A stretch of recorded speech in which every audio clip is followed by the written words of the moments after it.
গহনা মারা যাবার পর গহনার আত্মা সংস্কার হওয়ার আগে রাঘব তো আলিয়াকে কাকার বাসায় নিয়ে চলে আসে। ঠিক তখনই পিসিমা বলে, রাঘব এসব কি? আলিয়া এখানে কি করছে? ঠিক তখনই রাঘব বলে, দিদি আলিয়া তো খুব শীঘ্রই এ বাড়ির বউ হতে চলেছে, আর গহনা তো মারা গিয়েছে। এখন তো আয়ুষ্মানের জীবনে এমন কাউকে আনতে হবে যে এই পরিবারের যোগ্য। এজন্য তো আমি আলিয়াকে এ বাড়িতে নিয়ে এসেছি, আর আমি খুব দ্রুত আয়ুষ্মানের সঙ্গে আলিয়ার বিয়ে দেব। তখন পিসিমা বলে, রাঘব তুই কি পাগল হয়ে গিয়েছিস? তুই কি দেখতে পাচ্ছিস না যে এখনো আয়ুষ্মানের স্ত্রী গহনার আত্মার সংস্কার হয়নি, আর তুই আয়ুষ্মানের দ্বিতীয় বিয়ের স্বপ্ন দেখছিস? রাঘব তোর প্রতি আমার ঘৃণা হচ্ছে। তখনই রাঘব বলে, দিদি গহনা তো এই দুনিয়া থেকে চলে গিয়েছে, তাতে আমাদের কি যায় আসে? আর আমি খুব দ্রুত আয়ুষ্মানের সাথে আলিয়ার বিয়ে দেব, এতে যাই হয়ে যাক না কেন। হ্যাঁ ভিউয়ার্স, এমনটাই দেখবেন আপনারা গহনা ধারাবাহিকের 239তম এপিসোডে। তাই ভিডিওটি না টেনে সম্পূর্ণ দেখতে থাকুন, আর গহনা ধারাবাহিকের নতুন নতুন আপডেট পেতে এই চ্যানেলটিকে সাবস্ক্রাইব করুন। এই এপিসোডের শুরুতে আপনারা দেখতে পাবেন চাকুরি তো আলিয়াকে দেখে একদম চমকে যায়। সেই সাথে চাকুরি আলিয়াকে বলে, তুমি এটা কি করলে? তুমি কি জানো গহনা সত্যি সত্যি মারা গিয়েছে, আর তুমি গহনাকে জানে মেরে দিয়েছো।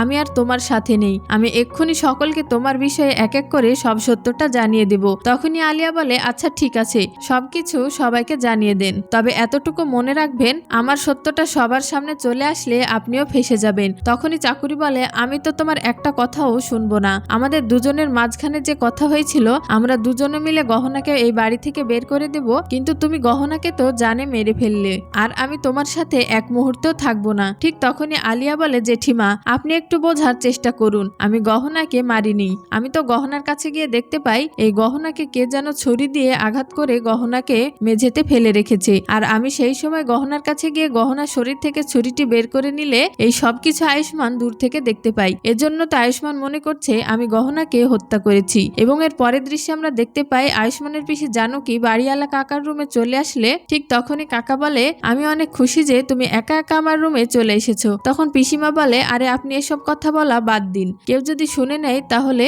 তখনই কাকা বলে, তাহলে কি? তোমার সাথে তো আমার ও আমার ছেলের সম্পর্ক রয়েছে। তখনই পিসিমা বলে, আপনার ছেলে বিরাজের জন্যই তো আমার আর আমার পরিবারের সকলের জীবনটা বরবাদ হয়ে গিয়েছে। আপনার ছেলে বিরাজ তো আমার সাথে দেখা করতে এসেছিল, আর আমার কাছে সে বদলা নিতে এসেছিল, আর বিরাজ তো আয়ুষ্মান এবং গহনাকে দূরে সরিয়ে দেওয়ার চেষ্টা করেছিল, আর আমাদের বাড়িঘর সবকিছু পুড়িয়ে দিয়ে হসপিটাল তছনছ করে গ্রামের লোকদের উস্কিয়ে দিয়ে আমাদের পিছনে লাগিয়ে দিয়েছিল, আর বিরাজ তো আমাকে সিঁড়ি থেকে ধাক্কা দিয়ে মেরে ফেলার চেষ্টা করেছিল। আমরা তো বিরাজের কাছ থেকে পালিয়ে এখানে চলে এসেছি, আর এই বড় শহরে এসে এই বাড়িতে আশ্রয় নিয়ে জানতে পারলাম আমরা এখনো বিরাজের বাসায় রয়েছি, যে বিরাজ আমাদের পরিবারটাকে ধ্বংস করে দিয়েছে।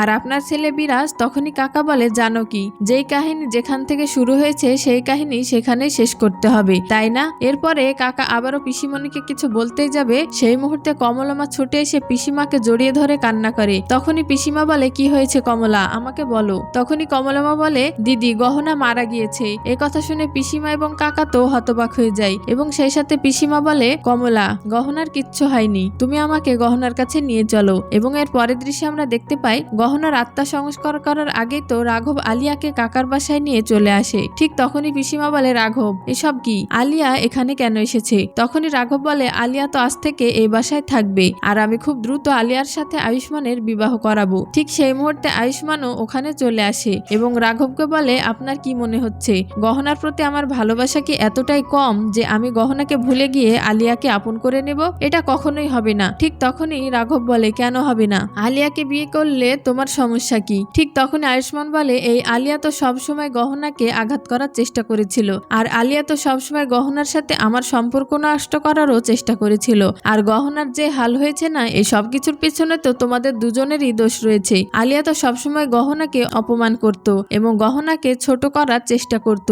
এরপর আয়ুষ্মান তো রাঘবকে কিছু বলতে যাবে, ঠিক সেই মুহূর্তে আলিয়া বলে, আয়ুষ্মান আমি কখনো গহনার খারাপ চাইনি, আমি তো শুধু তোমাকে চেয়েছিলাম। এই কথা শুনে আয়ুষ্মান তো একদম রেগে গিয়ে আলিয়াকে ধাক্কা দিয়ে বলে, তুমি আমার কাছ থেকে দূরে থাকো, আর আমি কখনোই তোমাকে বিয়ে করব না। আর আমি জানি আমার গহনার 3 জন শত্রু ছিল, তাদের মধ্যে আপনি একজন, যিনি আমাদের সম্পর্কটা সবসময় নষ্ট করার চেষ্টা করেছিলেন, আর এই 2 হচ্ছে আলিয়া, যে সবসময় আমাদের দুজনকে বিপদে ফেলার চেষ্টা করেছিল, আর 3 নাম্বার হচ্ছে ওই কুমারী, যে আমার কাছ থেকে আমার গহনাকে কেড়ে নিয়েছে। ওই কুমারীকে তো আমি কোনোভাবেই ছাড়বো না। এবং এর পরের দৃশ্যে আমরা দেখতে পাই আয়ুষ্মান গহনাকে নিয়ে শিব মন্দিরে গিয়ে শিবের কাছে কাছে প্রার্থনা করে বলে, আপনি আমার গহনাকে আমার কাছে ফিরিয়ে দিন, নয়তো আমার গহনা ও আমার সন্তানের কাছে আমাকেও নিয়ে যান। সো ভিউয়ার্স, এই এপিসোডটি আপনাদের কাছে কেমন লাগলো কমেন্ট করে জানাবেন। আর গহনা ধারাবাহিকের পরবর্তী এপিসোডটি সবার আগে দেখার জন্য এই চ্যানেলটিকে সাবস্ক্রাইব করুন।